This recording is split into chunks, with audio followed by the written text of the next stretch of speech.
She's dead. Wrapped in plastic. Welcome to the Twin Peaks podcast.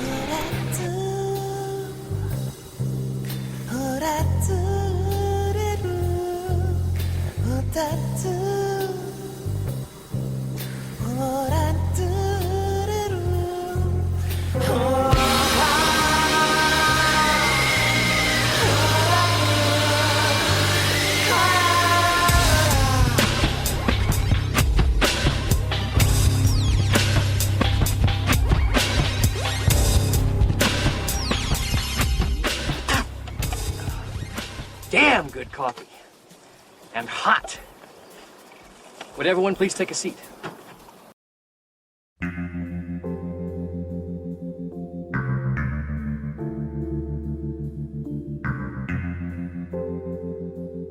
Welcome everyone to episode 28 of the Twin Peaks podcast. I'm Matt. I'm Melanie. I'm Brad. I'm Caitlin. I'm Michael. Hey Michael. Yeah! Welcome back. Yeah. How you been? Pretty good. No complaints. That's good. So we got you back, but this episode isn't directed by David Lynch. How much do you know about this episode? A bit. A bit? I've done some research on it. Okay, cool. Because you have your blog about all things David Lynch, and I wasn't sure if you knew as much like trivia and such for all the other episodes of the series. Not as much trivia, but a little bit. So for instance, this episode written by Harley Payton and Robert Ingalls, who you term as the mini Lynch and Frost. And the episode was directed by Stephen Gyllenhaal, the director, who is the father of Maggie and Jake Gyllenhaal. I wondered that, yeah. Yeah. Cool. All right. And by all accounts, he's a big fan of Twin Peaks, and he got in to direct an episode before it was canceled. So You got in just in time. Yep. What else has he done? Anything big? The biggest feature film I found of him was Losing Isaiah. It starred Jessica Lange and quite a few prominent African-American actors, and it's about a true life story of an interracial battle over adoption. Huh. And trying to determine which household would be the best for a young African-American child. Sounds interesting. And besides that, he's mostly done television. Okay. Brad, what's Netflix have to say about this episode? This is Season 2, Episode 20, The Path to the Black Lodge. Well, romance blooms for Cooper and Annie. Donna finds a scrapbook that's full of surprises. Full of mustaches. Is that all it says? Yes. Oh, I don't know why it would pick out that as I know, it's something important. always random. Always full of surprises. Yes. Bobby apologizes to Shelley. Yeah. The synopsis for the whole episode. Some lady's hand shakes. So we open up on a dead Raimi pun. That's no, man. You're not allowed to talk for the rest of this episode. Okay, you take over. Yeah, Ted Raimi being taken away. Still can't get over his face. It was classic. I love that we actually get to see them moving the giant chess piece. Mm-hmm. There's something just incredibly funny about all these people carrying this giant chess piece to me. Yeah, and the fact that it takes like a full minute of screen time with basically a continuous shot throughout most of it, it is pretty memorable opening. I did enjoy how this scene was being ridiculous and morbid at the same time. It's true. In the best way possible. In the best way possible, yes. Is that supposed to be the bomb squad dressed in the spaceman suits? I think so. But could you imagine having to do that for your job? Like, all of a sudden you get called in, and you have to, like, move this giant chess piece with a man inside. You have to, like, get it off a gazebo. Could you imagine? That would be, like, the best job ever. Okay, then. Like, you come home to your wife. Oh, what'd you do today, honey? Well. It's my dream job. You know that chainsaw I keep in the back of my truck? Well, it came in handy today when we had to open up the pond. Yeah, I heard that chainsaw noise. I'm like, it's just paper mache. Yeah, I heard one of the deputies in the background saying that he happened to have a chainsaw in his truck.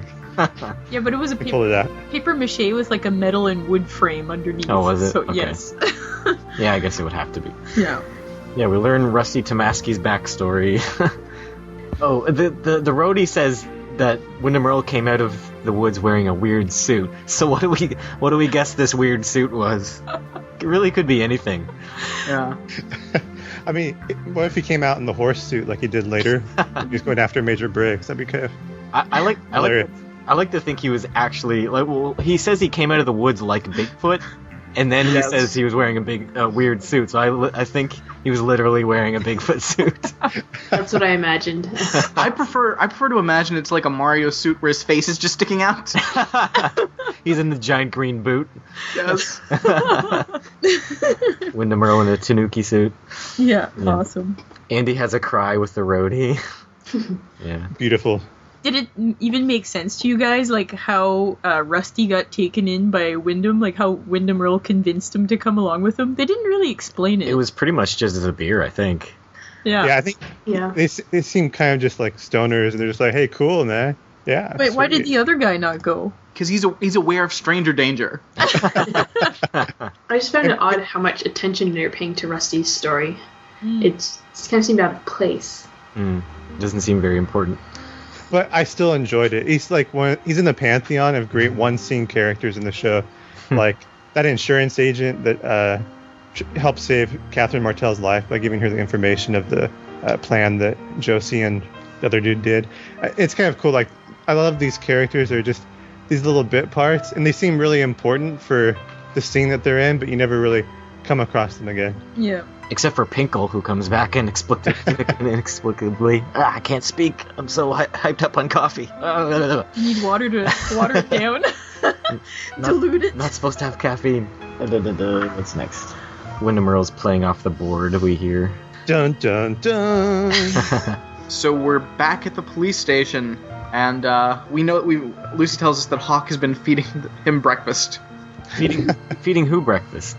I assume the roadie guy. Oh, okay. It seems like it. I was wondering who they were talking about. I thought maybe it was the bookhouse boy that we see later, but So he's like spoon feeding him breakfast? Apparently. Harry has to. Isn't that how you get when you're sad? You're just so depressed that you can't feed yourself? You can't lift the fork to your mouth. Yeah. Hawk is force feeding donuts to this guy. I think he just decided to blend all the breakfast food together and just stick an IV in there. So Lucy says she's going to choose the father of her child. I don't think he can do that. No. I mean, like, if you're just going to choose the father, like, why is there a contest at all? Because clearly Dick Tremaine is losing in her eyes at this point. I just think that Lucy is absolutely hilarious. That she's basically wanting this contest for her love being done, and it's just not naturally occurring, so she's kind of forcing the situation. Right. Like, remember in that one episode when she was really happy when she was thinking that Andy was going to, like, pick a fight with Dick, and she looked really disappointed when he didn't, and he was kind of polite. Yeah. Like when he was giving a call over the phone, trying to lay down the law, but then he's like, unless you're busy right now. Yeah. And so, yeah, it seems like that Lucy, she kind of, she wants him to be a man, and there's a lot of women that kind of like it when guys are fighting over her, and she's trying to, like, make sure the situation happens as long as possible. Yeah. Well, who do you guys think she's going to choose in the end? I think she's going to choose Andy, because Andy is the right man for her. She didn't. Dark horse candidate. She's just gonna choose Hawk. Yes. I choose Hawk as the father of my baby. He was like, what? No. What? No. But no, he would do it. He would accept the challenge. Yep. Lucy's gonna enter the Miss Twin Peaks contest. Yeah. Yeah. Pregnant women can't win beauty contests. That's Brad. That's. Well, no, I'm just saying. That's like prejudicial in some way. It's not gonna happen. Why not? Like, I don't have a problem with it. But it's a beauty contest. There's something. Hey, some people like pregnant women. Yeah. Beauty contest. It's a messed up concept to begin with. Yes. Like, it's 1,000 shades of weird. I always stand by, why don't we just have essay contests instead? Which is what Ben is trying to do. He's trying to make you the focus on save the environment, which I think is why Lucy thinks she has a chance to win. Right. Yeah, but I still don't trust this.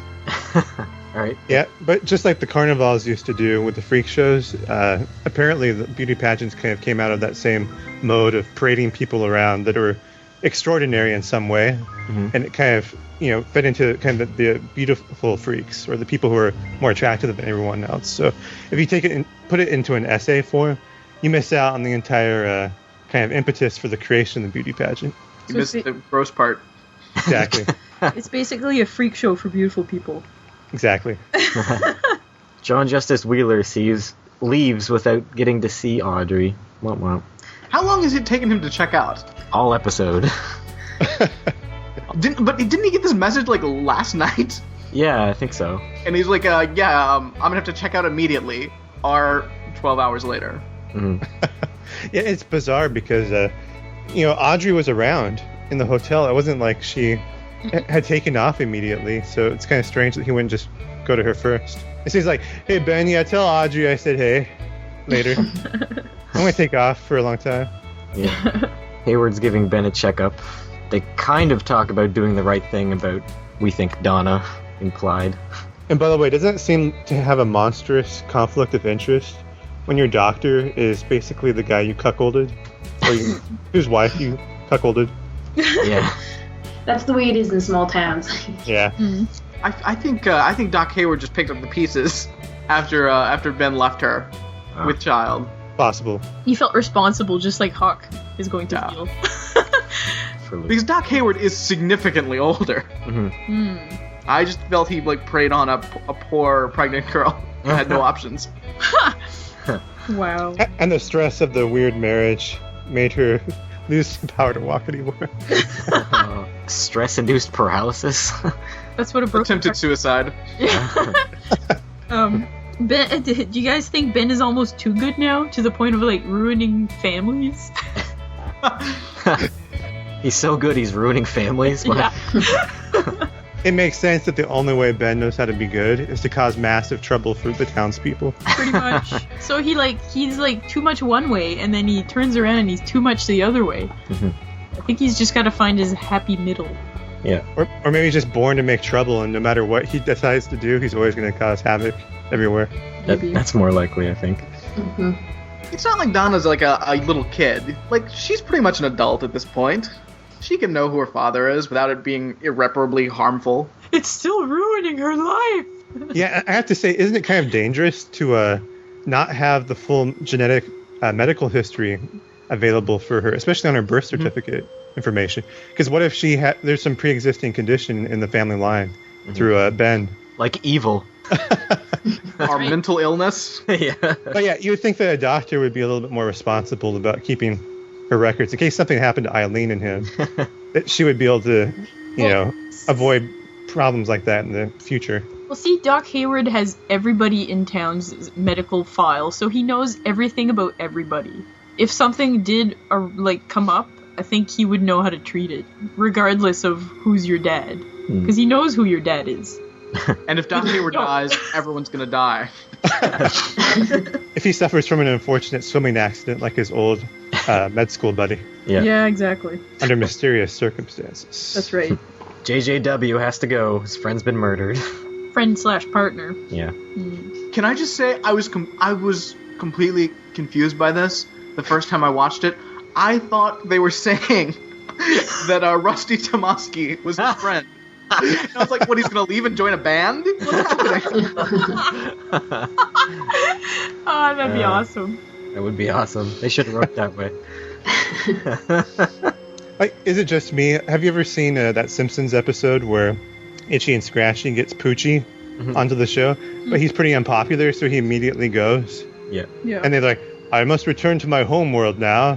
They just completely randomly. They just move the animation cell up. Yeah. Yeah. Yeah, that was awesome. That's what this scene with Billy Zane kind of reminds me of. Yeah. They brought in Poochie. People weren't necessarily responding well to Poochie, and so they're pulling him off. Yeah. I wonder if that's the truth. Yeah, no idea. And it's sad because Billy Zane, he's pretty fun, but his character is kind of extraneous. Yeah. Distracting even. Especially from all the Audrey and Cooper love that we had wanted. Yeah. Donna is looking in the attic for secrets, or for the answers to the questions that she has. Yeah, she is looking for secrets. She finds mustaches. And she finds a blank birth certificate. There's no father on it. So are we to assume that Doc Hayward is definitely not her father, I think, then? Mm-hmm. It's looking more and more like that. And, so her sisters aren't in the attic either. Oh, yeah. I think they're in the true. basement. They can never be in the attic at the same time. Their bloodline is not pure.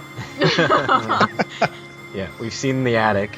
If we ever do see the basement and they're not there, then the only option left is they're walled up in the walls of the house. Something I thought was interesting at the beginning of that scene into the attic is the fan that was spinning in the background. It reminded me of the Palmer house and the ceiling fan that would spin around, and the noise that was associated with it sounded a lot like that clicking noise from the record spinning in episode 15. Yeah, the return of the fan. They're slowly but surely starting to bring back like motifs and bring back to prominence characters that were important in the beginning, starting to get rid of all the season 2 stuff. Yeah, it seems like these last 3 episodes really are echoing in a lot of ways everything that happened in the show up to this point. So yeah, keep your eye out for it. It's pretty interesting. Yeah. Okay, so can we talk about that scrapbook? Yes. Go ahead, Brad. It's just so bizarre. Like, we have, like, the Halloween picture. Mm-hmm. And I just, like, all of this is just terrifying to me. How Ben is photobombing? Yes! Yes. Hey, Ben Horn, you need to police that mustache. It was a different time. It was a bicentennial year. There's crazy shenanigans about. Mm-hmm. He invented Movember. Yes. Then Hawk intercepts Audrey. JJW and Ben talk about whether Ben can do the right thing on his own, and I was not too compelled with this scene, so I didn't write anything really. By the way, the scene where Hawk goes to get Audrey is kind of a reminder that Audrey's not into Dale at all anymore. Dale Cooper wants to see you. I don't care. I've got other stuff to do. It's a sad time. Yeah. Mm-hmm. Anyone have any notes about this little talk? I don't. Only that it seems really patronizing to Ben. Just get out of here, Zane. Get out. Leave already. It's taken you so long to check out. Just go. Everything is ready. He just really doesn't want to go. He likes it in Twin Peaks. Well, he gives Ben a note, and then he leaves. Finally? Maybe. Cross your fingers. Uh-huh. Then we move back over the police station, and we get Mini Harry. Did anyone else think that Cappy looked like Harry Jr. or something? They have the exact same hair. Exact same hair, exact same face. Well, it's Harry's illegitimate child. But he must actually be useful because Briggs has him working away, and he seems to be making some progress. Yeah. Well, he's a sheriff in training. Yeah. Was Cappy the one that got hit in the back of the head? I don't know. The bookhouse? You know, Michael? I'm not sure about that. I don't think so though. I paid attention this time around to the actor because he's actually David Lynch's assistant in real life, and he's in the Slice of Lynch documentary on the Gold Box special feature. Oh, nice. It's the retrospective with Match and Amick, Kyle MacLachlan. Oh, okay. Lynch. And then that other he's the fourth one. The other random guy that nobody knows who it was. Yeah, he's the assistant. He was Cabby or Cappy. Oh, cool. So they're looking into the Mystery Ball Cave. And anything about the Black Lodge and Project Blue Book. So it seems Project Blue Book at some point turned from space to the woods. So yay, we're not searching space anymore. No more space aliens. Brad must be so happy. I am. I love this video we get of Wyndham Earle. Yes. Agreed. I don't understand what is the video. I think he was researching Doug Puzz and the Black Lodge, and he started going a little bit insane, and then maybe he... I think he was just presenting his ideas to, like, some committee or something. I think it was probably a committee between the Air Force and the FBI. I think he's reporting his findings. Yeah. Either that, or while he was going crazy and researching, he, like, did something slightly illegal, and maybe this is them interrogating him about it, or... Yeah, like a disciplinary meeting. Like, the way it's set up, it looks like one of those Al-Qaeda tapes. Because it's all blurry, and he's, like, awkwardly close, and there's the weird lighting. Well, this kind of seemed like he had sort of recorded it himself to, like, as he was trying to, like, establish himself and say, oh, I'm not crazy, you know, this is legit. His Diane is a giant 80s video camera. This video was the inspiration for some videos in the Alan Wake video game. There's a bunch of videos in that game where the main character is kind of going crazy, and he sees himself on TVs randomly, and they're all modeled after this tape. Yeah, it just goes on huge rants. He goes on huge rants where you can't understand what he's saying really, but anyways. Awesome. Oh, and I've been playing the game now. Oh, really? It's on your recommendation, and it is a lot of fun, and there is a lot of cool Twin Peaks kind of Easter eggs everywhere. Yeah, cool. So, at some point, the Major says he's going to go clear his head and take a walk in the woods. Yeah, 2 seconds after they said how dangerous the woods are. Yeah, seems like a terrible idea. But at this point, I was really thinking that maybe because I was slightly suspicious of Major Briggs when he came back, and I was like, oh, okay, well, he's clearly evil now, and he's going to commune with the evil woods. Oh. Do you still think that? No, not now. Okay. But That at the was time. Yeah, I never thought of that, but yeah, I can see how that could be implied. Or you can see that as being implied. Harry tells him to leave a trail of breadcrumbs behind. Like, that's gonna help. Yeah, was he implying he was going to get lost, or was it just to feed the birds? Again, it's Bugs Bunny logic. Oh, Harry. So there's no extra work involved for Harry, of course. Exactly. I'm not good at finding people. And Hawk is busy right now. Yeah. So Coop figures out Wyndham Earle's not there for him. Well, he must be in some part because he's been He's a multitasker. because he's been very intrusive into Cooper's life. So he's there for both reasons, I think, the Black Lodge and Coop.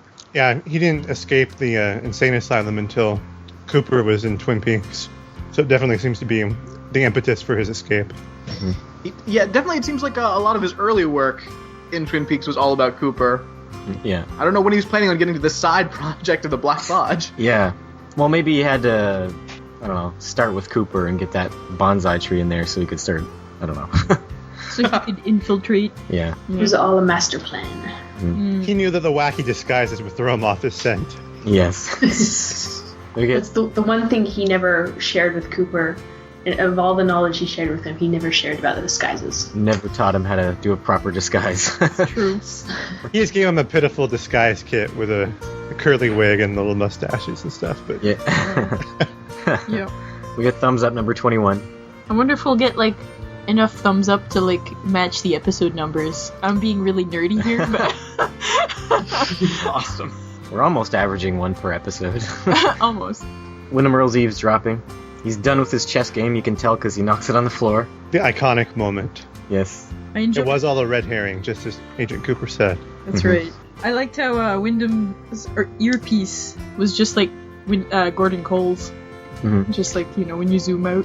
Oh, and his petroglyph machine has 2 monitors. It's double petroglyph power. I know. That's advanced technology for back then. Yep.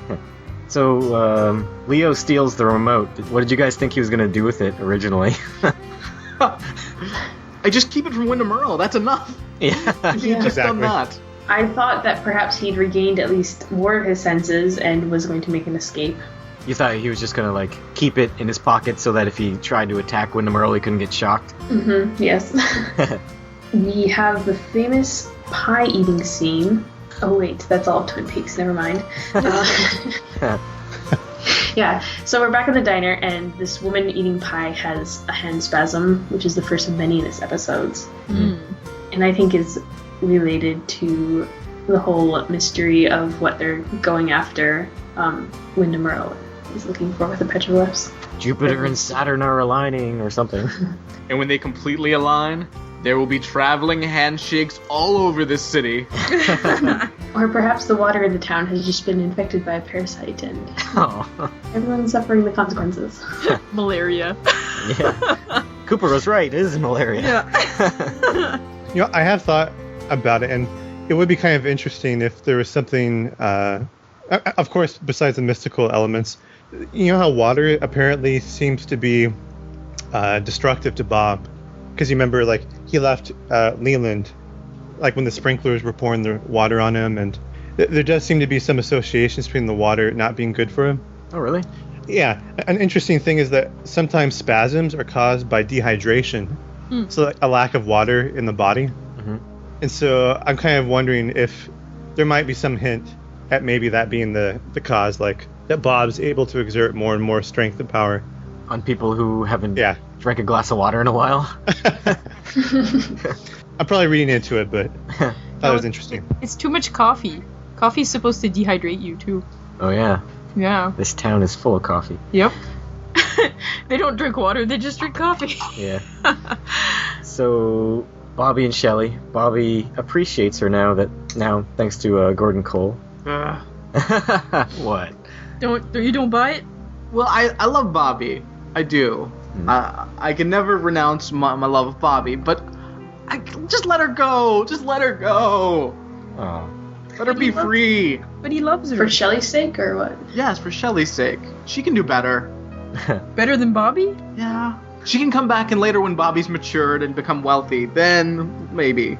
I don't know. I think Bobby, he's finally like hit a turning point. Yeah. And like Major Briggs, he had talked about having this dream where he saw Bobby living a life full of meaning and significance later on and being happy. And I don't know. I finally get a hint that maybe Bobby could do that. Yeah. Yeah. But I feel like it's still a really long road for him to get there. Oh, probably, but this is a big turn for him because he says he loves Shelley, and I think he means it this time. Mm-hmm. Before he didn't. It was all lust. Yeah. But that doesn't mean it's the best thing for Shelley. No. Yeah. I guess. I think she needs independence. She needs education. Yes. Go back to school, Shelley.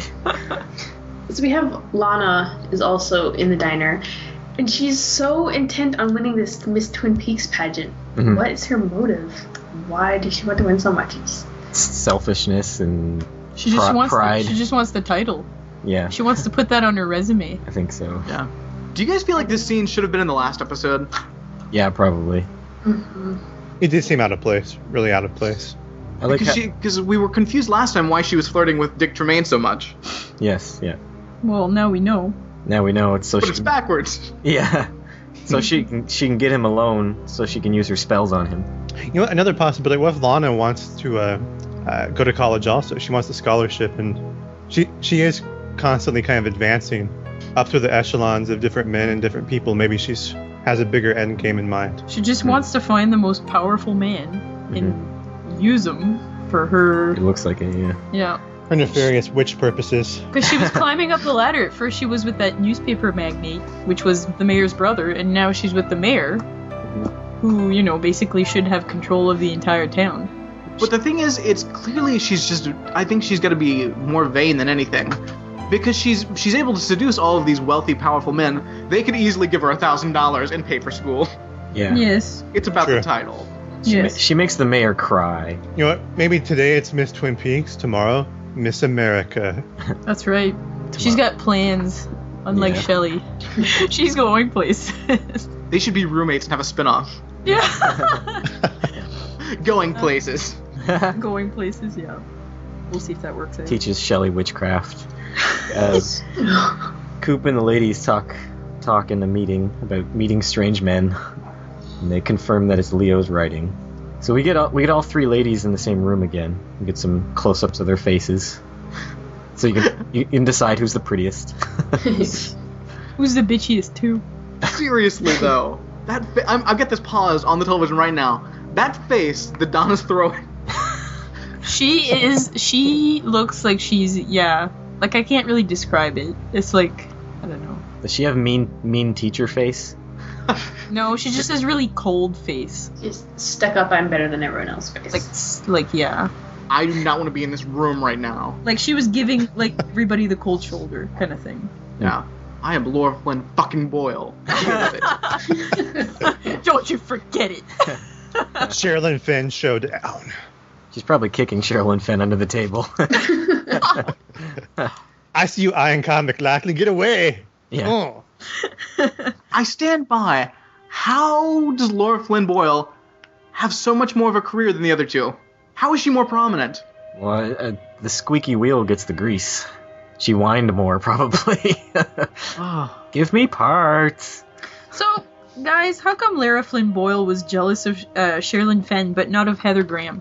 I'm gonna go into the gossip there. I think she probably thought Sherilyn Fenn was prettier than her, and she doesn't think Heather Graham is, or something. She saw Heather Graham's hair. She's no competition. No worries. I've got, my hair is much shinier. That's enough gossip, I guess. I just enjoy this so much. I enjoy talking about bitchy ladies and why they're so bitchy. We're back to the cabin, and Leo's he's looking at the Shelly card. Did you guys notice earlier too? I forgot to mention how when he stole the remote, all the chess pieces were on the floor, and he was trying not to step on the queen. Did you guys notice that? Was that? Oh, that makes sense. Yeah. He was like, his foot was kind of on the queen, and then he was like, oh, whoops, and then he kind of moved it. See, I thought they were gonna do like a dramatic thing where he like crunches the chess pieces because he's ready to revolt against Wyndham Earl. And I was just really annoyed that he didn't, break anything. You know what? Another Easter egg for the Queen. In the original scene between Lucy and Andy, when they're talking, if you look at Lucy's pencil, she has the Queen chess piece like taped to the end of her pencil. Really? On the eraser. Really? Nice. Yeah. Hilarious. She really gets into things when she's introduced into something new. Yeah. She just takes it on like full. Well, she likes to learn. That's good. Yeah. Yeah. She learned chess moves. Yeah. It's good for her future child. She could use a scholarship. Educate that little sucker. Yes. So he whips out the control when Wyndham Earl threatens Shelley. It's really funny. It is. It was awesome. Earl pretends to be scared until Leo zaps himself. Yeah, it just goes right along with it. It's having fun. It just reminded me of, I don't know if this has ever happened to you guys, but it's like when you're like playing sports and there's two teams one against each other, and then one person from the other team will be like, hey, pass me the ball. And then you pass them the ball without thinking that they're not on your team. That kind of thing. It's happened to me. Well, that's just absent-mindedness, and this is brain damage. Although maybe Leo still wouldn't have got it even before the accident. I don't know. He still would have zapped himself 3 times. That's what I found funny. Is he doesn't do it just once. He keeps trying. Yes. I think old Leo would have just grabbed that saw blade that was standing next to him and gone to town. Maybe. Audrey returns home. She just missed JJW. Who's still there? Yeah, Yeah. why isn't he? I was so confused when I saw him. Why isn't he gone?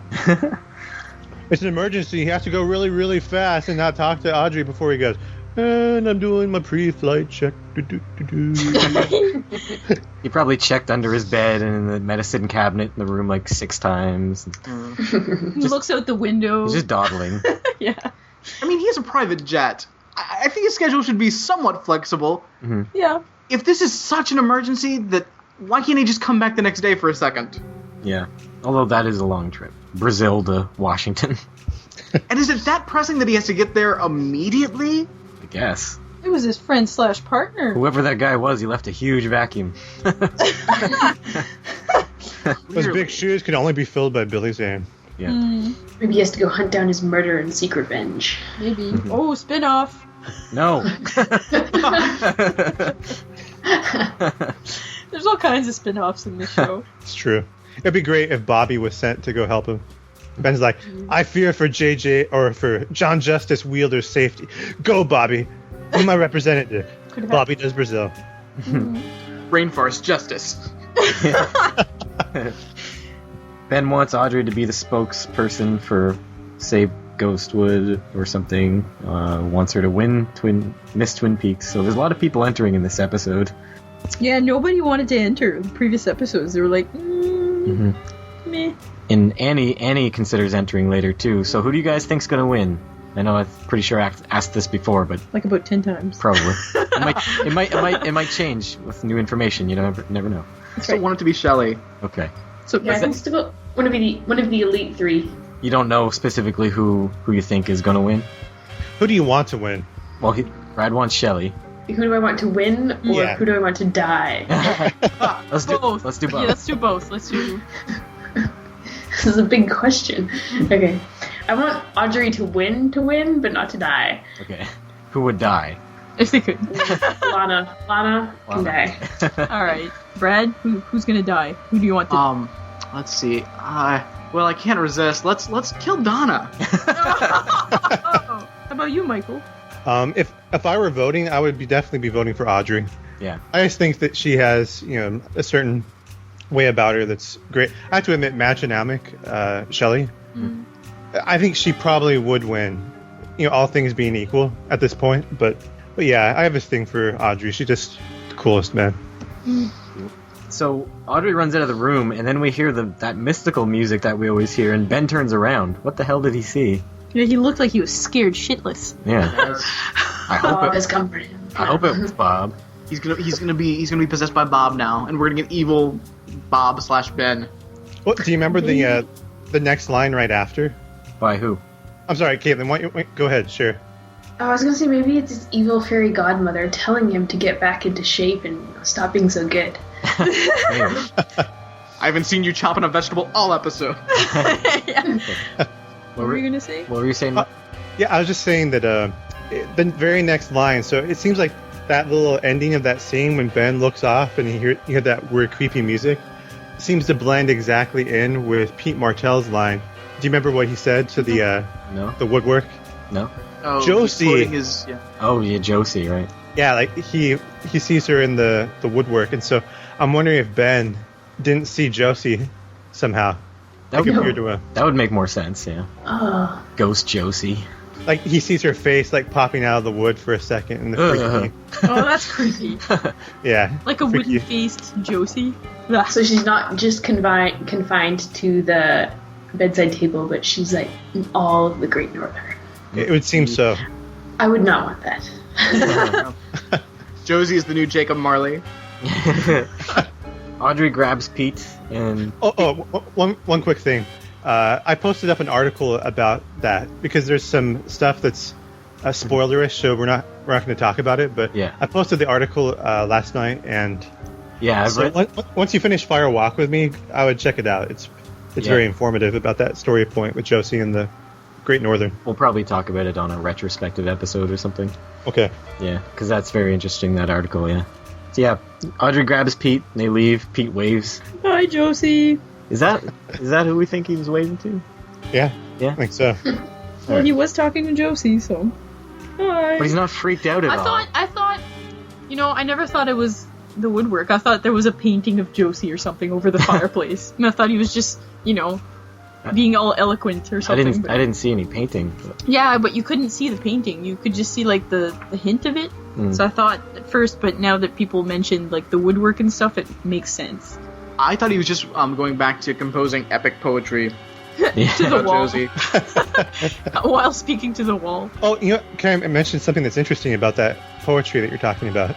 Remember, Pete was composing that poetry even way back when Josie was still alive. Remember, I think that I shall never see a poem as lovely as Josie.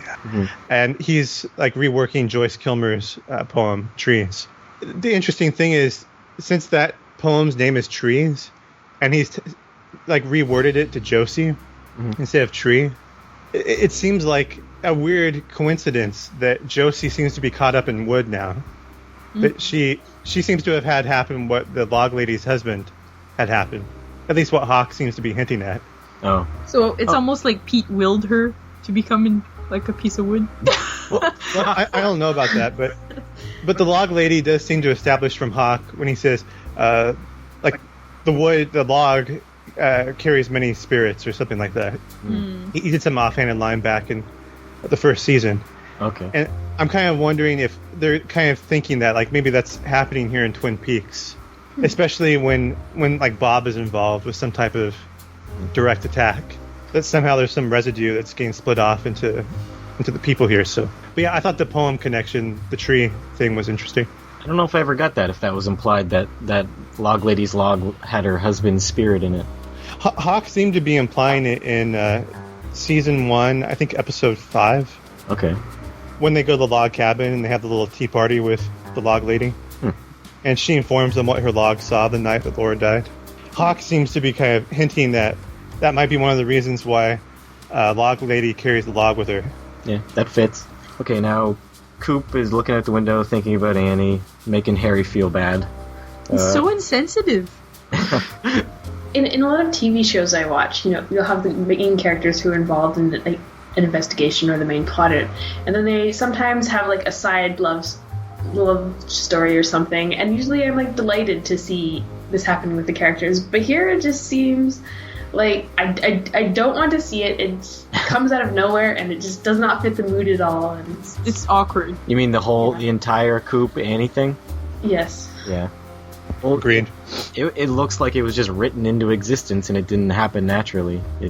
Yeah, Well, the Billy thing Zane and Heather Graham were just brought in to repair the kind of Laura Flynn Boyle drama around Sherilyn Fenn and Kyle MacLachlan's scenes. I hate her. And the other thing is, well, we have the hindsight to know there's only a few episodes left. I just don't see that this is necessary at all. Mm-hmm. I feel like we could be fine without it. Like there's just not enough time left in the series to devote to this really bad forced story. Mm-hmm. Yeah, I don't want to ruin anything, but I will say that there's stuff that happens with Heather Graham that definitely seemed to be intended for Sherilyn Fenn's character, Audrey, instead of Annie. Oh, it would have been so much better if it had. It would have been. Even if they didn't have a romantic relationship pursued, just not having Annie in that position would have been... Yeah. Would have made the show end a lot stronger, I think. Right.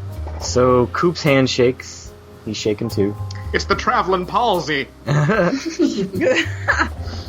Well, there is one thing about the handshake that's interesting. I don't want to beat a dead horse, but it seems that Kyle MacLachlan or Cooper was being whimsical and thinking about Annie, and he seemed to have some hesitation though about the power of love to kind of overcome, and he's kind of thinking it was foolish, all of his feelings about Annie.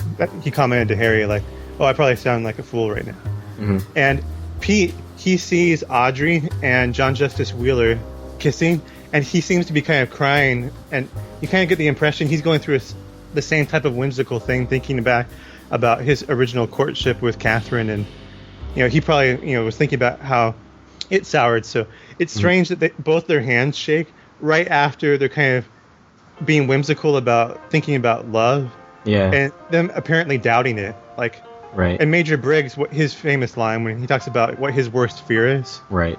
It seems to be attached to this thing with Bob in a big way. So what's that say for the lady in the diner? She just really loved that pie. Maybe the cherry pie. Vulnerable. Yeah. Maybe it reminded her of a past love that she had. Her first date with her husband or something. Yeah. I think it would have been so much better if that was the log lady. She wasn't in the episode. Maybe she just wasn't available, but it makes more sense if that was the log lady with the shaking hand. That even looked like the log lady. A little bit, yeah. Yeah. All right, Brad, take the next scene. Thus we move on to the greatest scene in the world. Yes, I agree. I hated this originally. No, I love this. This is so great. It is great. I was like, that makes no sense. Why would he do that? So great. The Major's just having a stroll in the woods, which is a terrible idea. Nothing can take away his love of nature, though. He's on a nature study. Yeah. Awesome. And along comes a horse. So this is the costume that I said would surprise you. I'm sure it did. And were you surprised? I was surprised, but at the same time, I still don't feel that it surprised me as much as it should have. Really? Were you delighted at all? Oh, I love it. Love it. It was just really bizarre, and I guess bizarre is how you can describe it with nowhere else, so I guess it works. I thought, when I first watched it, I thought they took it too far. I was like, those costumes are kind of ridiculous, and then I saw this one, I was like, oh my, that's too much. Hey, well, at least you didn't get to see the Yeti. Yeah, I didn't get to see the Bigfoot costume. That would have just made you go over the edge. Yeah. You would have just been like, no, can't buy it. But I don't know, I find this kind of works, because it kind of makes him, really, really crazy, and it kind of makes him even more unpredictable. I guess. Yeah. I love it, and the fact that there's this Mr. Ed illusion when he goes, "Hello, Wilbur." Yeah. I just love it, especially because I think a lot of Mr. Ed's kind of comedy and stuff actually lends really well to Twin Peaks. Mm-hmm. Twin Peaks actually has a very similar sense of humor to that old Mr. Ed TV show. Really? I've never I was kind of seen it. thrilled with that. I know the show, but I've never actually seen an episode. You should, Michael. You should edit some Mr. Ed clips that are similar, and then I'll see what I have to think about that. Okay, will do. And, All right, thank you. check out the Mr. Ed pilot on Netflix. It's only like half an hour long. and it will give you a good idea. There's a lot of scenes that actually seem almost lifted directly from the Mr. Ed pilot in the show, like when Andy steps on the board. It mimics a lot Wilbur stepping on the rake. Weird. And yeah, there's a lot of stuff in there that's kind of interesting, that they seem to be kind of connected by a common sense of humor, a common pop culture kind of universe. So, I recommend. The great thing about this horse costume is you would never find it threatening. That's the best part. Like the Major's like, it's someone in a horse costume. Actually, I This is think weird. Yeah, but if you're in the middle of the woods Yeah. and somebody comes up to you in a horse costume, I think I what would find you it think? threatening. Yeah. I would definitely be scared shitless if I. Really? If you're, I'd in be running. if you're in the woods and somebody comes up in a costume like that, That's creepy. It's bizarre, but would you ever expect them to harm you? They're in a horse costume. kinda. Yes. They're clearly insane. It could be just like two people in a horse costume that got lost. They were part of the local carnival, and now they can't find their way. If you've ever been in the middle of the woods and there's nothing around you, and somebody just comes up in a costume like that, it'll freak the heck out of me. Yeah. If it was a clown, it would be creepy. But a horse, I don't know. It's too ridiculous. I don't feel like I would never suspect them to pull a gun on me. Yeah. I have to agree there with you, Brad. I think it is kind of perfect because it's just so unassuming. It's like the Stay Puft Marshmallow Man in Ghostbusters. Yeah, it's something that could never hurt me, a little horse. When Earl tranks Briggs, then he laughs at him. I like his villain laugh. He's got a good villain laugh. I love how Briggs's scar tingled as Wyndham Earl approached him. Oh, yeah. It's just like, ooh, what's this? Yeah. I'd be sexy. Precursor to Harry Potter in his scar. Yes. Then we get Coop and Annie at the diner. No. We No? get Jack is leaving again. No, but this time for serious. Okay. And then we get Cooper and Annie. All right. And I have an issue with the way she said St. Augustine. Is it St. Augustine or St. Augustine? She's totally mispronounced it. Yeah, it's like Yeah. St. Augustine. St. Augustine, that's what she said. Yeah, and I'm like, Yeah. it's St. Augustine. I have an issue with the way she pronounced it. She definitely wasn't in a convent for the last 5 years. No, she was not. No. It is all a lie. She's got such a chip on her shoulder about this convent thing too. Mm. She's always trying, like she says it later in the episode, always trying to justify it. I want to slap her. Well, it's been her complete life for like the past years, and 5 that's years. all you know. It's like all you can think about. That's all you can relate to. Every event you compare to what happened in the convent. She's just Yeah. very paranoid about being judged for it, I think. I think so, yeah. Yeah. She should be. It's a terrible life choice. You would never go in a convent, Brad? Nope. Well, first of all, Wait, that's just not for me. You would never don the nun outfit. first of all, he's a guy. you could Semantics. Equivalent. you Monastery. could go incognito. Yeah. Sister Act in reverse or something. Mm. Yeah. Nuns on the run. Yes. I enjoy this shot though, the slowly zooming out as they're talking, as they're playing a quotes game. Yeah. The shot is. This shot. There's something to say about this shot. I don't know what it is, but they zoom out very slow. The creepy music gets louder as they're having their intimate moment. Yeah, like you're almost expecting Wyndham Earl to be like staring at them or looking at them across the way. In his horse outfit. Yes. Just in the window. You see like a horse head, just like Or even better, there's just like some guy that works at the local costume shop. Yeah, that guy came in again. This time he got a horse costume. I like this shot though. I do, yeah. And then Again, we have Cooper and Annie. They're talking, and again, it's like I think Cooper says, "We think too much." yeah. You sure do. No, that's the opposite of what you do.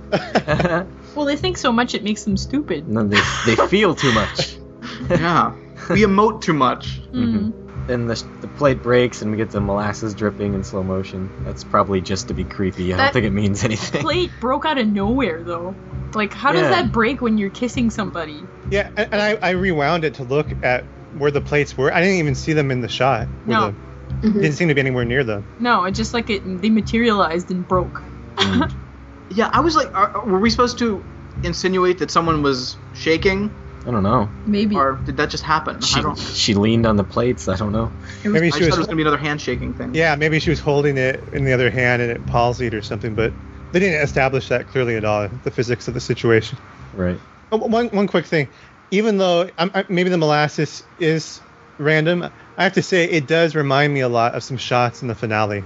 Yeah. And it does seem to be very closely tied in with the last 2 episodes. This one. Yeah. They make almost like an unofficial trilogy in my estimation. And there are some shots with that kind of pouring and oozing out thing that I think it is a motif they're bringing in right now, and we're going to see it again. Yeah, we do, yeah. What? Go ahead. No, go ahead. Are you going to the next scene? Yes, goodbye, Jack. We won't miss you. Goodbye. Well, I must go back to my home planet now. Yeah. bye, Pooch. You can definitely tell this is a pre 9/11. Why? Of just driving up to the plane. Oh, yeah. Well, it's a small town. Pete drops off Audrey so she can lose her virginity. I was happy that she managed to catch him until they started talking. Oh. I was not impressed with how that scene went. How she threw herself at him?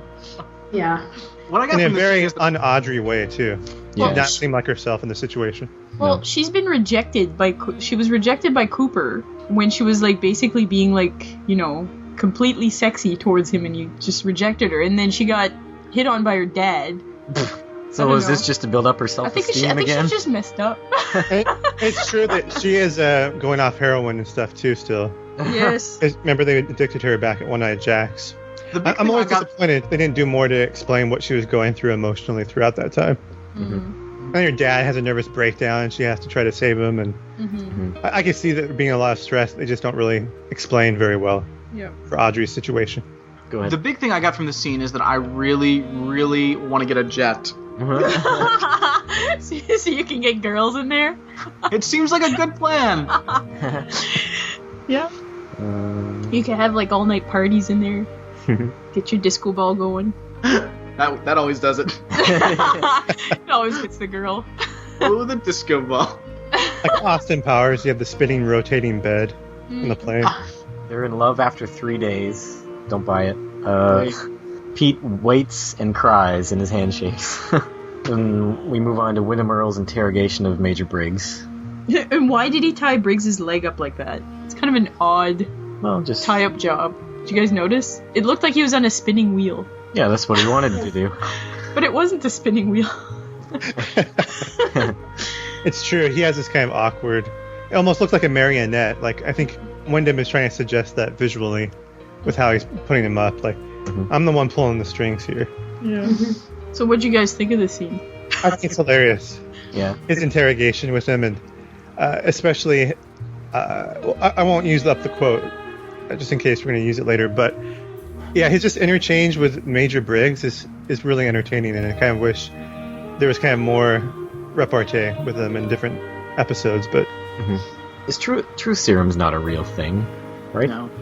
But well, no, there is stuff that will make you more susceptible, like. yeah, Especially if you're skilled in like hypnosis and different techniques, the drug combinations can definitely wear down your resistance to interrogation. what's it called It's- now? But it's, Sodium benethol, I think. Yeah, it is. Yeah. but it's more. It just makes you kind of drunk and loopy, Yeah. So it and makes- you're not. Your inhibitions are lowered more than anything. yeah, it lowers your guard. So you're not compelled to tell the truth. You just No. might accidentally tell the Slip truth. it out if somebody tricks you. Yeah. So I guess maybe it could work. I don't know. Yeah, but he didn't really trick Briggs. But can you just jab someone in the rib with it and have it enter their bloodstream? That was the weirdest thing to me. You have to have a lung full of this stuff. Oh Lord. Maybe that's why he just kind of, just spilled the beans. My lung is collapsing. I gotta get all my secrets out before I die. Instead of waterboarding, truth serum boarding. Yeah. We have Briggs' greatest fear. Which I love how Wyndham Earle is asking these questions. He's basically like, Bachelor number 1, what is your biggest fear? It's totally like a dating show. I thought his greatest fear was kind of lame. I don't know. Yes. Me personally, I loved it. I think it belies the kind of sensitive nature of him. Even though he's a kind of hardened military veteran, I think he does ponder the philosophical questions, and those are the things that are most terrifying to him. I thought that was just too mushy, though, or something. Yeah, it's a little clichédly milksoppy. I think it fits his character. I agree with Michael. Yeah, I agree with. All right. That Yes. fits. Me and Brad are just jaded. Yep. Yep. Fine, I'll be in my jet. You don't know the meaning of true love. Gets his info from Briggs. Something about Jupiter and Saturn meeting. And then at the end, is Briggs talking backwards, or is that another language, or is it just mumbling? It sounds like he's saying stuff. Wonder if anyone's ever tried to reverse that and see if he's talking backwards. Well, that would be a good idea. But yeah, it almost sounds like a different language, even if it's not reversed. Yeah. Like he's starting to break out into some White Lodge talk. I just heard gibberish. Okay. Or you know what? It might even be that like his voice is getting scrambled so that there's certain things he's not supposed to reveal Maybe. Oh yeah. to Wyndham Earl, and there might be like a mental block so that while he's trying to say it, it doesn't come out correct. Yeah. Could be, yeah. We have Andrew. He's still here. Yeah, he's- He must hang around and just do nothing all day, I'm guessing. I think Yeah. so. Except solve puzzles. It is With brute great. force. I didn't understand how the puzzle box works when you're trying to put specific days in there. It's just got phases of the moon and symbols for planets. How do you figure out days from that? Yeah, how do you figure out years from that? Mhm. That's what I didn't understand. Although, maybe I thought maybe it was like kind of like the Chinese astrological signs where they have years attached to the specific signs. I don't know. Like, you know, with the year of the... Well, there's the year of the dog will have specific years attached to that, and then specific month and whatever. Yeah, That's got to be like 3 levels of coding on that thing. Yeah, it's weird. especially because there's only 8 different phases of the moon shown. Yeah. And so that's a really weird numerical translation necessary to do. Yeah. Oh, I don't well. know how Andrew got it. Oh well, he's smarter than us. Yeah, I guess so. I liked how Catherine called Jones Eckhart's woman servant. Yes. Who randomly tries to seduce people before killing them for no reason. It's delightful. And get punched out of the show. They break the inner box with a rolling pin, and there's a smaller metal box in there. Any more guesses as to what's in it? Now that you know the size of it? It's not just a chunk of solid metal, because that's what it looks like to me. Oh, yeah. It's actually a box. It's a medal from another planet. No, it's a small metal box. So what do you think's in it? Pure happiness. It's a pure. Love is enough. Yeah, it's a fortune cookie. How fitting, because he's like, you know, lives in China. Yeah. All that's in this big elaborate box and this small metal box is a thin cookie shell, and then the secret of life within that. Then we move on, and Coop is teaching Annie to dance. More gushy stuff. Hey, who dances like that anymore, by the way, with your arms outstretched like that? Do people dance like that still? Maybe some people do, but it's the whole world is a throwback to the 50s and such. I guess so. There's still some like ballroom dancing, foxtrotting going on. I just don't see it, I guess. I thought her dress brought out the color in her eyes quite nicely. Yeah, I like how a lot of people had blue dresses this episode. Shelley, at the beginning when she was talking with Bobby, she had a blue dress. Yeah. And I think the last episode, I think Lana had a blue dress on too. Like Yeah. when she was serving the wine. Yeah, I think so. Yeah. She speaks to Coop this whole intimate monologue without looking at him once. Or maybe she looks at him once, but... It's pretty unnatural. It's like she's posing for the camera. Oh, the camera's over there. Okay, this is what happened to me over this time. It This is looks how I like feel. it looks like when she thinks really hard about stuff, she has to not look at the person. So she can, you know, express her feelings correctly or whatever. Although she did say she thought the mayor was cute, so maybe she was saying all that to the mayor. Look, Mayor, I was in a convent, and I know you think that means I'm a terrible person, but in reality, I'm a really great person. They just wasted a lot of time. As Saint Augustine once said. Maybe I'll enter the Twin Peaks contest. Giant. No. What'd you think of that? I thought it was like a warning to Cooper. It's like, no, really, don't get into this. Yeah. Trust me, bro. Trust. Is he still gonna let her do it? Or is he gonna take the Giant's advice? he's usually not very good at following the giant's advice, and he'll probably just like try and see how things will play out. I was upset that the waiter wasn't there. Oh, it's true. The old man, the decrepit service waiter. Yeah, right. Yeah. It did seem inconsistent. The giant hides in the soul of all elderly men. Yes, yeah. You can possess. Mayor Milford, he suffices. He is the spirit of Geritol. Pete's asleep in the car. I love he waited.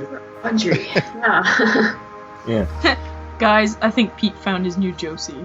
Yeah. Ugh. You can go Pete. I'm sorry, but it's a little creepy the way Pete latches onto heartbroken women. Well, did you see how Pete checked her out earlier in the episode, though? Yes! He's like, look at those gams. And do they not know each other? Like she's like, do you have a car earlier? Mm-hmm. I don't think they know. Well, she seems to be familiar with him because I don't think she would just go with a stranger. She had like one of the kind of like the concierge. It looked like she was about to get him to drive her. But then she saw Pete and she ran over to him, which makes me think that she might know, she knew him. She might know of him, but she did say you instead of Pete. I don't know. Right. But I think that's her in her get things done now phase. Like, Yeah. It could be. So now that didn't she like see what's his face, the concierge or whatever, and she was like, no, you won't do. And then she turned to Pete. That's just Yes. That's what Yeah, Michael, she that's was what gonna- Michael just said. Yeah. Oh, sorry. Man, I'm not listening. The concierge is a jerk, though. It's true. Wait, wasn't that the same concierge who was like, It was. "You're trying to get my job, aren't you, Audrey?" Yeah, it was. yeah. Yeah. Look, bitch, I own your job. So Pete and Audrey are gonna go fishing. Night fishing. You know what? I actually like them teaming up and doing fun adventures together. Yeah. I think they're pretty fun. Well, what's left for Audrey to do now that JJW's gone and she's not with Cooper? What do you guys think? Where are they gonna take Audrey now? I don't know. I was just expecting Billy Zane to come back into town the next episode. Yeah, he might come back. I hope not. Then we move. Agreed. Yeah. Then we move on, and Leo is screaming. Why? I think it's because Jupiter and Saturn are coming into alignments. Strange things are happening all over town, or something. Is that what you guys took from it? I'm not quite sure. The whole camera, like, it's all shaky, as if there's energy moving around them and It stuff looks like is there's going an on. earthquake. Yeah. Wyndham discovers that petroglyph is a map to the Black Lodge. And then we cut to the mayor, and he actually does say something's wrong. He's saying it about the microphone, but he said something's wrong. There's one thing. Why didn't Major Briggs tell this to Cooper and Truman? Classified. It's true. They didn't have truth serum to force it out of him. No. Yeah. Well, it's somewhat vague information. Jupiter and Saturn aligning. But I mean, he could have told them like what Wyndham Earl was going for. I think it would have been relevant to their situation to know what Wyndham Earl's plan is. But he's all hung up on whether he's allowed to tell them or not, though. True, but he did seem to think that ideologically the Air Force isn't pure when it comes to this subject matter. So he did seem to be more and more willing to confide in Cooper and Truman about what was going on. Yeah, because he was working with them. Yeah.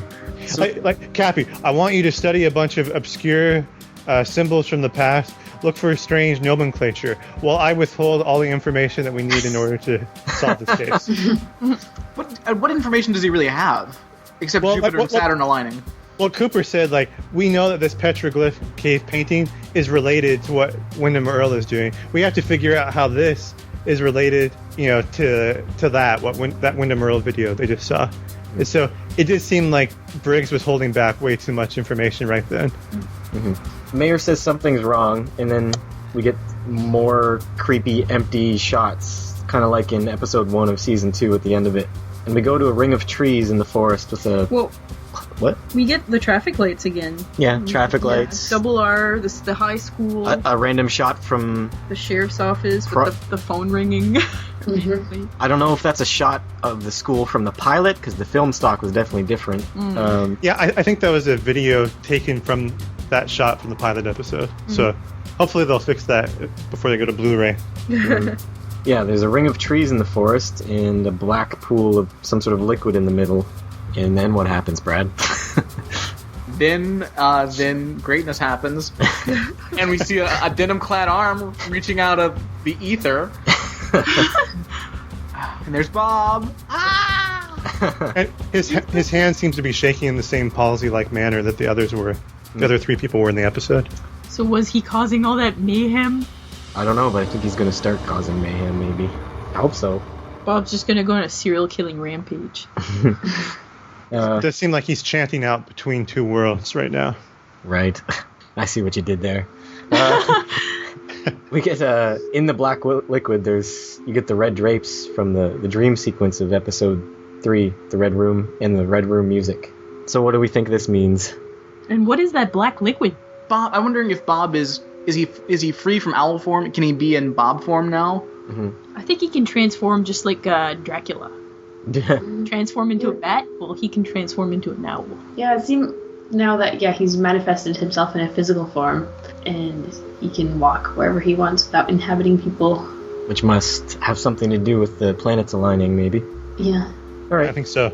So, we all done with the review? Well, I have one more comment. Maybe Major Briggs wasn't holding back that information like I thought he was. Mm-hmm. What if that truth serum stuff was kind of opening up different memories to Briggs? Like that entire interrogation. He did seem to be almost brainwashing Major Briggs.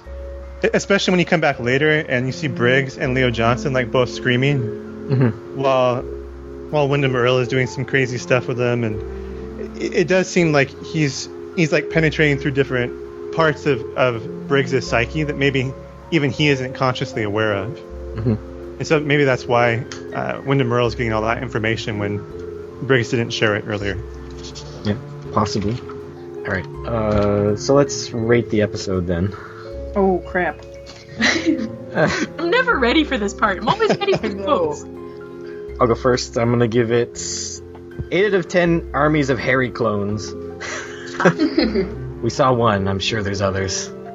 There's some good parts in the episode, but just John Justice Wheeler and the Annie Coop relationship. I'm not a fan. So that kind of brings it down. I think I would have to give it 8 out of 10 sex jets. Brad, you really do. Darn it! Idea. That was yours? It's something very similar, yeah. Nice. I think all the Cooper and Annie and the John Justice Wheeler stuff, that definitely drug it down. Overall, I really did enjoy watching it, especially the first time around, because it moves at a steady pace, even though there's so much riffraff. And of course, we get Bob in the mix, which is always a good time. Every episode should end with Bob popping up somehow. I agree. The more Bob, the merrier on this show. A hand of applause for Frank Silva. Do you have a rating? Yes. I'll give it 8.5 horse costumes out of 10. And I agree with you. The criticisms are totally valid. Some of the annoying stuff is just horribly annoying, but a lot of that seems to be kind of going away now.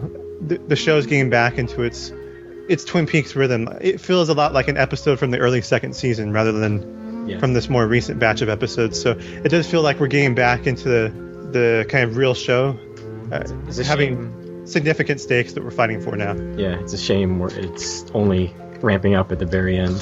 Yes.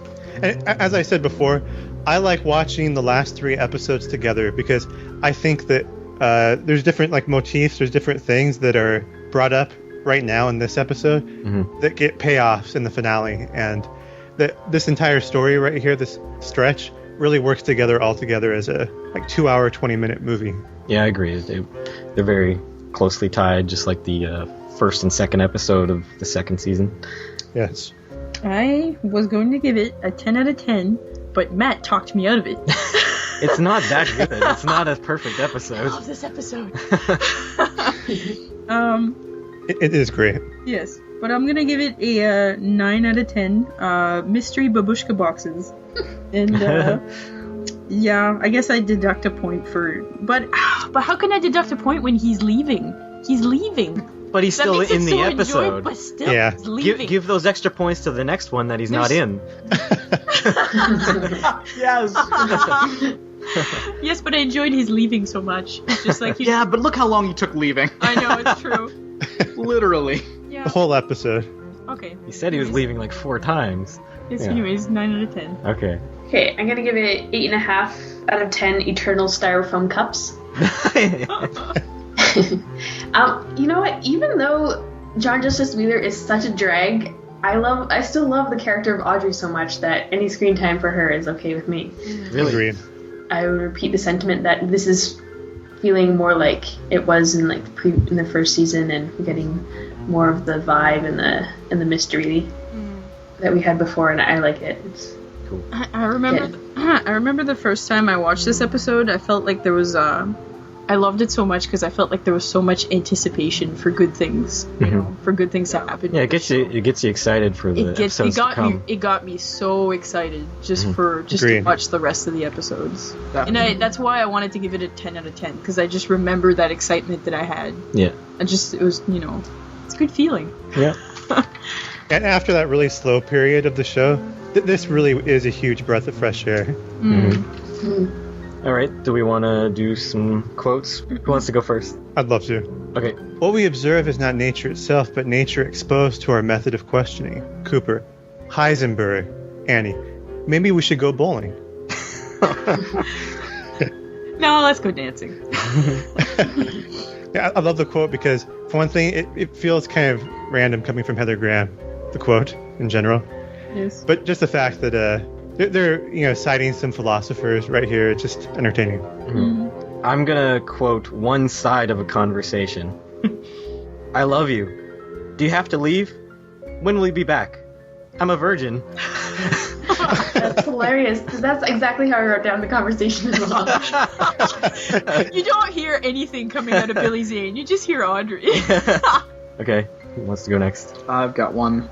Blood for breakfast, blood for lunch. Those were the good old days. Okay, here's mine.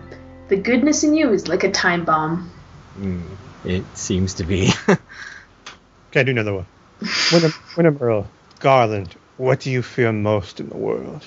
Briggs, the possibility that love is not enough. Lame. All right, Mel. Oh, wait. I've got a hilarious Harry quote that I forgot to mention. Oh, okay. Well, bless your heart. I've never known your mind to wander. Yeah. He talks like an old woman. Seriously. Bless your heart, young man. Come on over, Dale. I got some tea cakes ready for you. Okay, well, if I have to do one quote, it's gonna have to be the Wyndham Earl quote. How much does your wife weigh? 115 pounds. Ooh, good for her. With a little hand motion. With the hand motion. Yeah. Oh, I enjoyed that so much. Oh, there's a couple really good ones we didn't even mention. Oh my god, this guy's British or Bahamian or something. He's bound to fall for your charms. Well, I was thinking of the styrofoam never dies for as long as you live. It doesn't? He has engaged us in subterfuge and red herring, a fish I don't particularly care for. All right. Couldn't go without mentioning those because they were good. I love it. All right. There's a couple. Can I do one more Wyndham Earl one? Okay. Okay, thank you.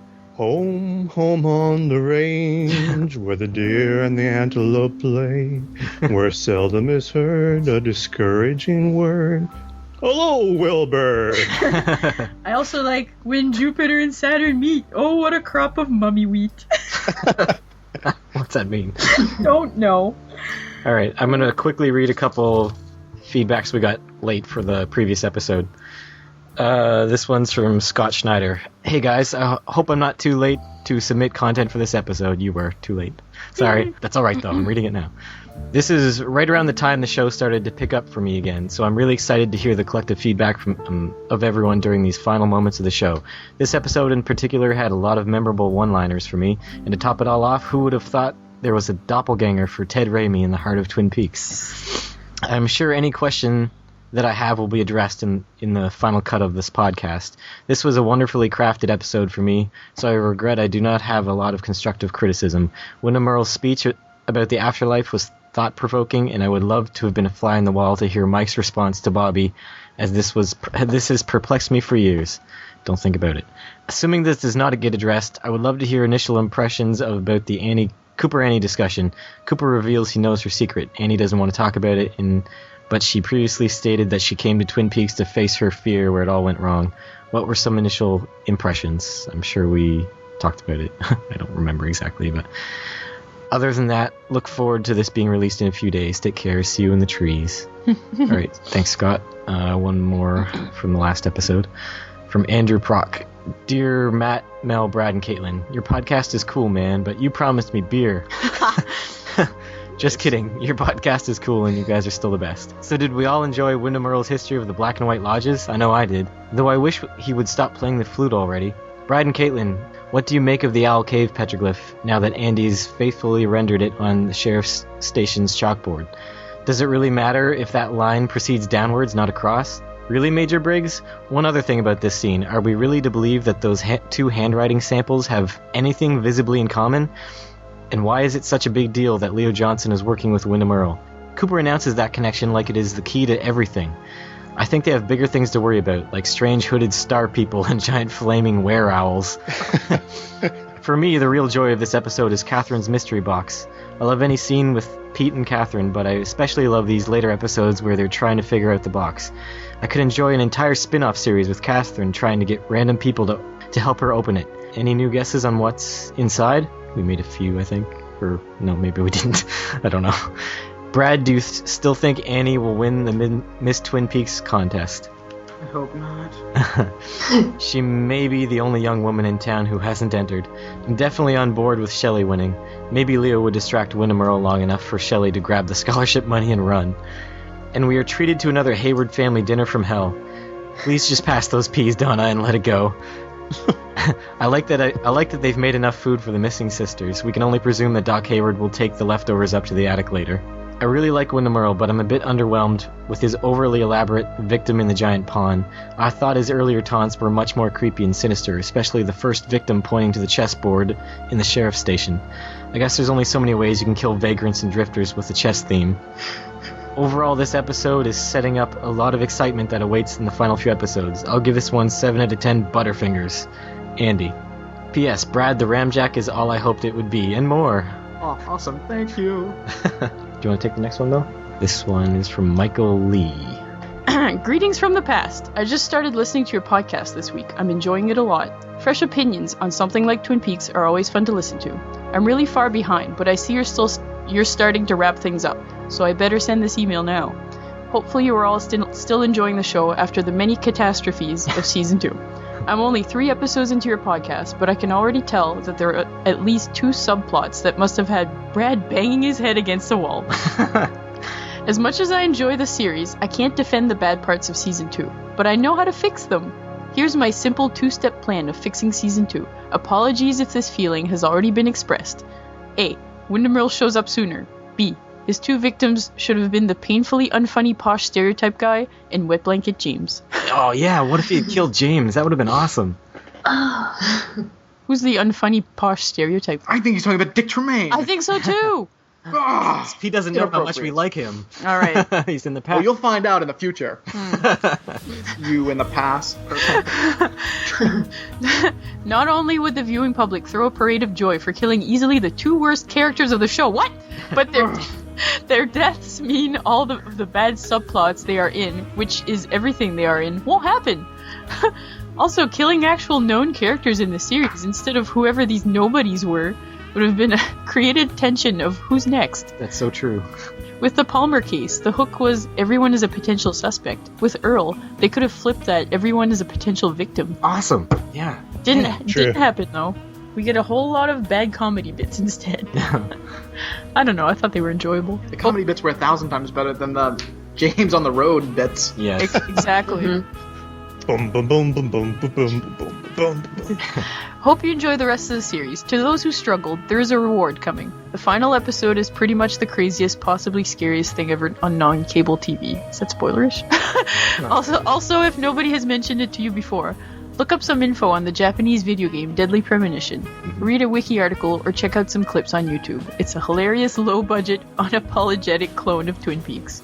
Same initial plot, same general types of characters, really bizarre. Love, Mike. Thanks, Mike. Yes. Yep.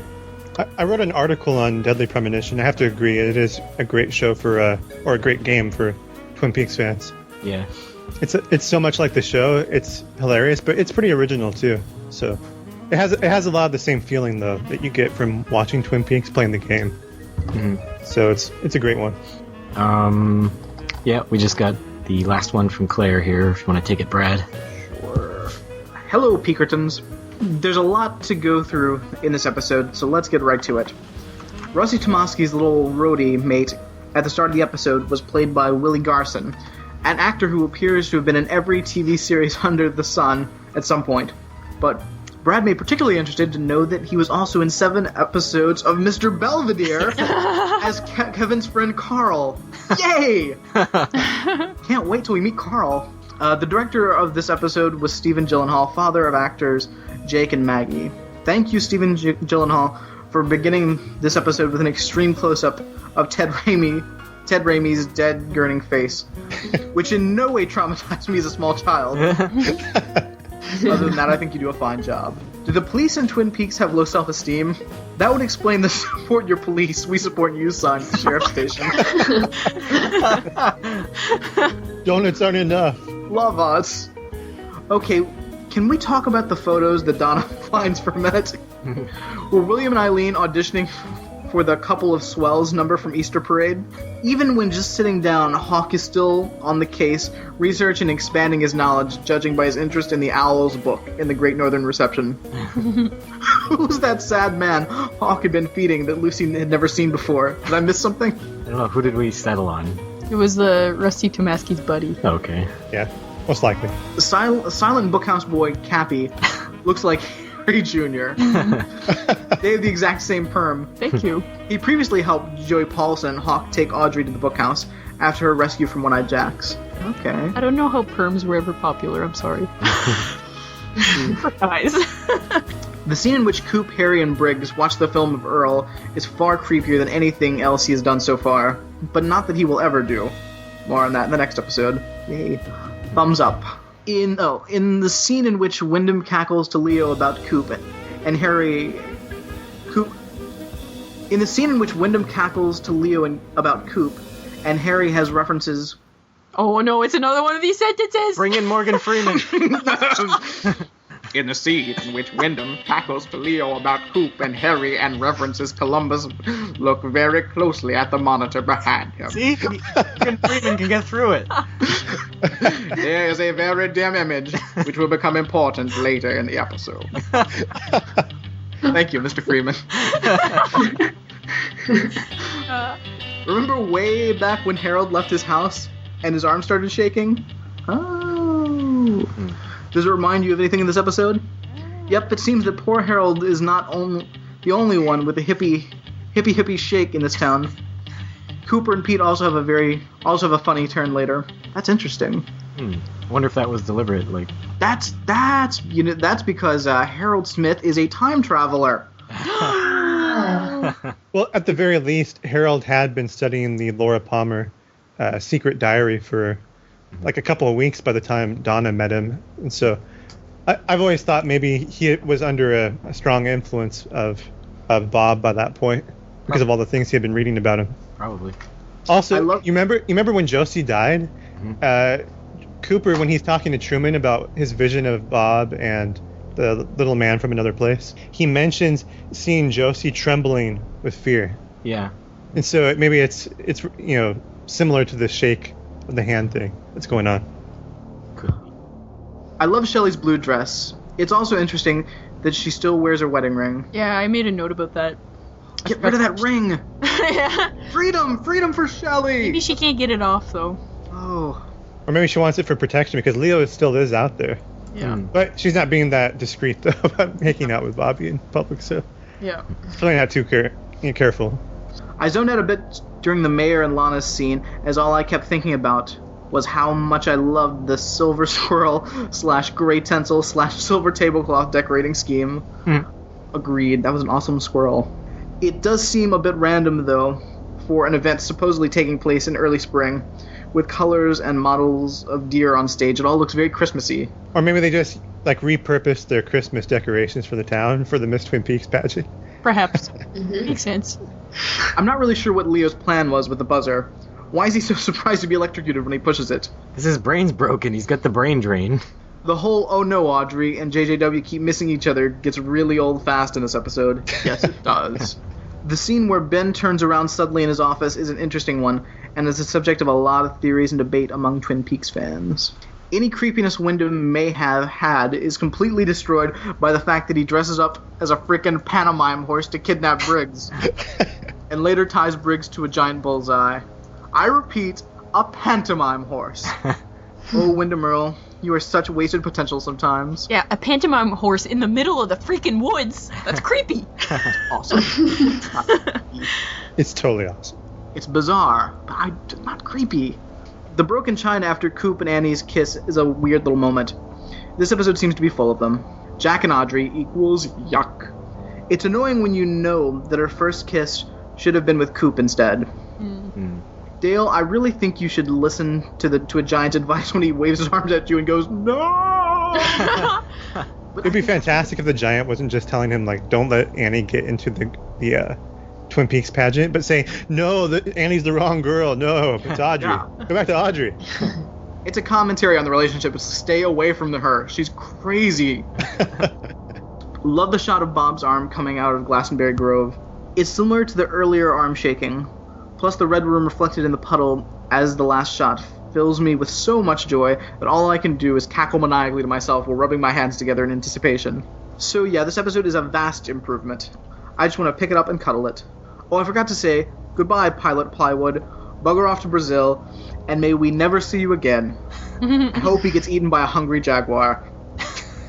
So anyway, I award this episode 8.5 British or Bahamian Dick Tremaines out of 10. Nice. Sorry about the epic length of the feedback.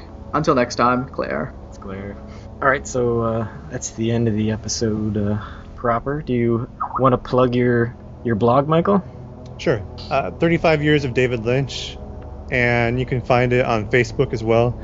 I also post a lot in the group, so you can find different interesting articles and things that I've come across before in my research that can help expand on some of the plot points, including the one I just posted earlier about Josie and the woodwork in the Great Northern. Yeah, that's really interesting. If anyone who's seen the series, you should go read that. Yes. Oh, there's one other thing I wanted to plug. Sure. I just finished a new trailer for David Lynch's Dune, which is the first collaboration between Kyle MacLachlan and David Lynch. Yeah. Before they did Twin Peaks and Blue Velvet. It's probably his least well-reviewed movie. Yes. Yeah. And there's a lot of problems in editing in both the major cuts, the theatrical and the extended. There's a lot of editing issues there, but there's a core story, characters, scenes, and just like overriding kind of mythology that's really pretty incredible. And I recommend giving it a chance. Yeah, I watched it on Netflix. I didn't absolutely hate it, but it was a movie that was kind of really comparable, like, to Star Wars. You keep thinking about Star Wars. They were trying to compare. Yeah. They were. What had happened was that Dune was written back in the 60s, and Star Wars borrowed a lot of stuff from Dune, including the voice to be able to control people. Yeah. Desert Planet being the place where most of the action takes place, like Tatooine. Yeah. And so Star Wars really ripped off the book a lot, and so Lynch, he had a really huge job ahead of him to try to make the Dune story without looking like a ripoff of Star Wars, which is kind of ironic. Although the studios were frantically searching for the next Star Wars at this time, so that's definitely why. And they really were mismarketing the movie, trying to make it look like Star Wars. Yeah. That's one of the reasons why I made the trailer that I did, is I feel it better captures kind of the mood and style of the film because the original theatrical trailer was just, it kind of trying to make it look like Star Wars, like, hey, capitalize on this, it's awesome, it's action-packed. It's like, no, it's a science fiction drama epic, so it's like Lawrence of Arabia mixed with 2001. Yeah. So it's definitely a slow movie, and as I said, it's a little bit difficult to piece it together to harmonize the two different versions of the movie, but I'm a big fan of it, and I think that one day we can get a definitive cut made that will correct a lot of the issues. I hope so, because I would like to see that. I would like to see the middle part, like you were saying, like... Yeah, maybe it'll get the Blue Velvet Blu-ray treatment. I hope so. And also hope Fire Walk With Me gets that, too. Yeah, I'm really hoping. Agreed. There's like 2 hours of deleted scenes that has everybody from the show, because a lot of people complained about the movie that it had it only had a small number, really, of the original cast from the TV series. Even though they were filmed, they just never got in the final cut. Yeah, the final cut was something like 4.5 hours, 5 hours long. Yeah. and they just had to cut out most people's scenes, and it was sad. But I have to anyway. Yeah, we'll talk. Let's see that soon. Yeah. All right. So thanks very much for coming on again. Thank you for having me. So we'll see you guys. Hey, Brad didn't plug his. Oh, right, yeah. Sorry, I forgot to let you plug your podcast last time too. I always forget to plug things. It's fine. Yeah, you guys can catch me on the Ramjack podcast. We recently released episode 80, in which we talk about Brazil. So if you want to know what Billy Zane's probably up to, I think we may have solved it. We talk about Mr. Belvedere and Saved by the Bell right now. It's fun times. Is that Brazil the movie or Brazil the country? The country. Oh, okay. It's a terrible place. Okay, we'll have to listen to that. All right, and I guess we should plug Carnival podcast, which is like this podcast except about Carnival, and we do it with Claire. All right. And I'm going to plug Caitlin. Yay, Caitlin! Okay, we'll see you guys all next time for the episode Miss Twin Peaks, episode 28. No, sorry, 29. I'm looking at the Wikipedia. Okay, bye everyone. Bye. Au revoir. Bye.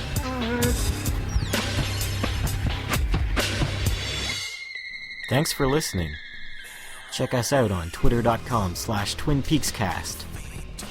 Search for the Twin Peaks Podcast group on Facebook. And visit us on twinpeakspodcast.blogspot.com. Email your feedback to twinpeakspodcast@gmail.com.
Here's a tune for you guys.